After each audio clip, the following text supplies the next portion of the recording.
Hi everyone, so this is me again, Jeansy Veral, and welcome to my channel.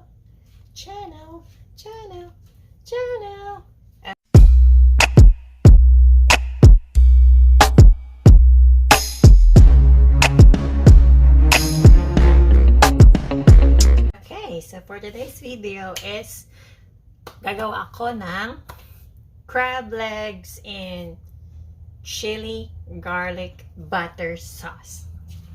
So here, I bought this one, half pound of semi-cooked crab legs. It's Alaskan crab legs. So I'm going to cook this for dinner.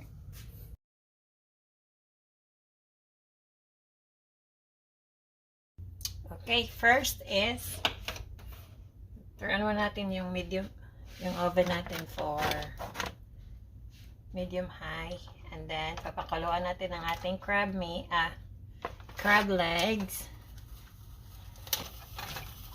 45 to 1 hour since it's already been pre-cooked, so it's good to go. Wag nating pakuluan masyado para hindi siya ma-overcooked. And then I will not put any salt on it since I will make a sauce out of garlic and butter and pepper. So see you then.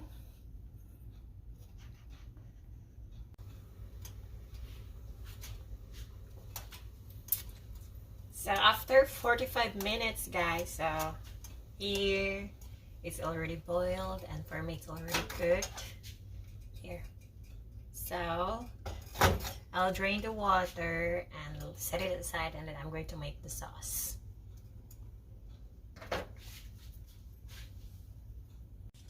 Okay, so for our sauce, guys, I'll use vegetable oil, around 1 1/2 cup of vegetable oil.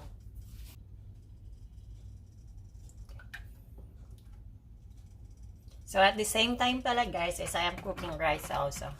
Today, because crab will be good too. It's good if you get rice.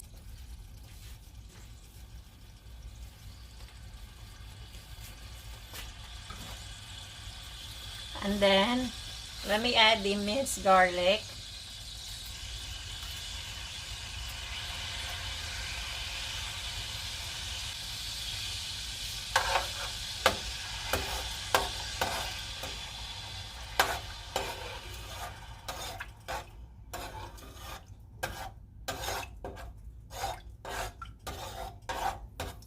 Pakuluin lang natin siya, guys.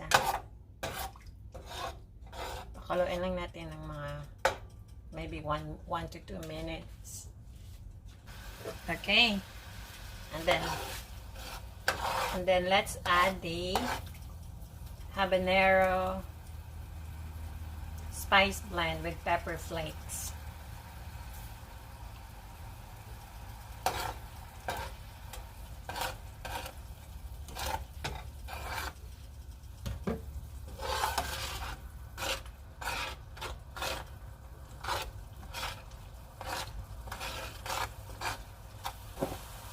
And also, I will add the chili bean sauce so that it's gonna be real spicy.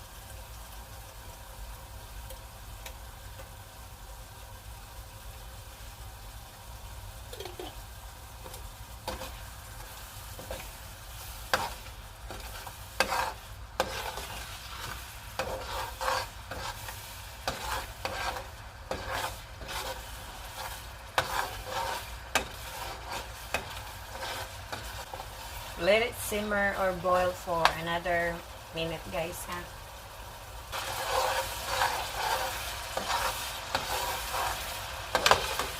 Okay, so after this let's add our butter.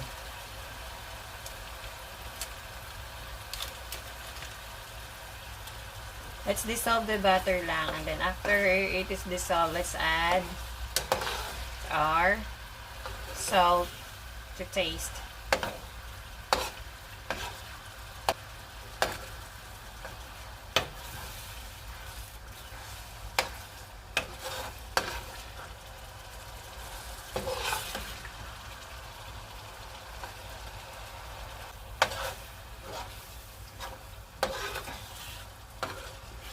Okay. And then next, guys, is let's add some salt. So I'll be using Himalayan salt.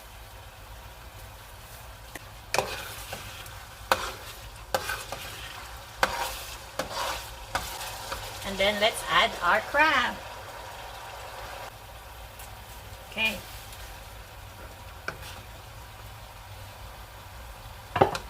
Let's add our crab one at a time para mag-soak talaga yung flavor.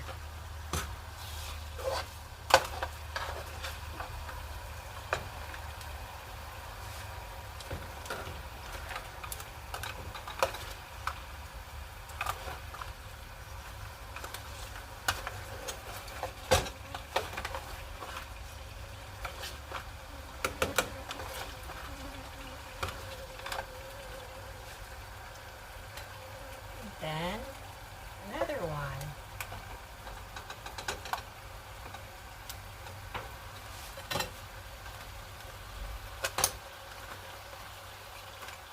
Yun, hindi na magkasya. Bitters.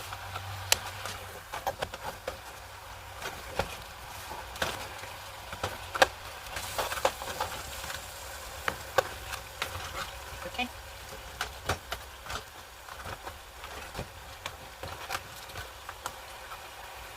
So, lower natin yung apoy. Papakuluin natin siya for 3 minutes lang. 3 to 5 minutes.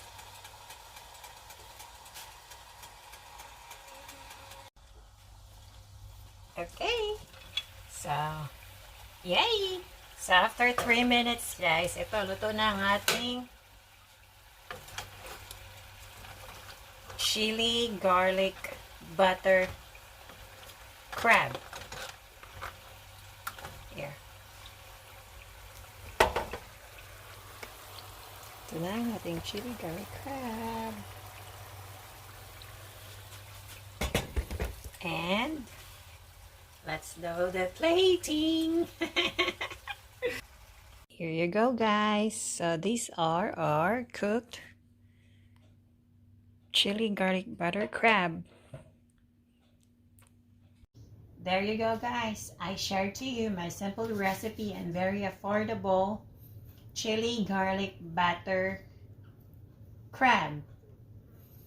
And you can also incorporate any other shellfish with this one if you are really into shellfish. I don't want to eat a lot of shellfish because I am allergic to them. And yep, once again, this is Jeansy Veral, and thank you so much for watching. Thank you so much. Bye-bye.